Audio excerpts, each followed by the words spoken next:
Welcome to our YouTube channel, World Time Value WTV. Phone पे क्या है? Phone पे एक ऑनलाइन मोबाइल बैंकिंग ऐप है। इस ऐप को आप गूगल प्ले स्टोर से डाउनलोड या इंस्टॉल कर सकते हैं। इस ऐप का लिंक नीचे वीडियो के डिस्क्रिप्शन में भी दिया गया है।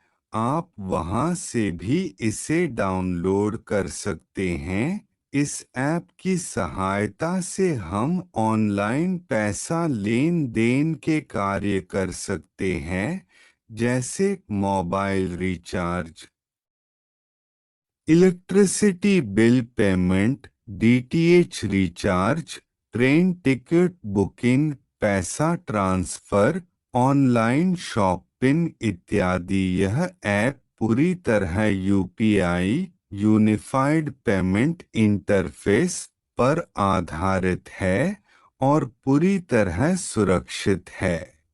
फोनपे ऐप पूरे भारत में तेजी से पॉपुलर हो रहा है। इस ऐप का इस्तेमाल लगभग आज के समय में हर कोई कर रहा है और भारत को कैशलेस इंडिया बनाने में योगदान दे रहा है। Thanks for watching this video.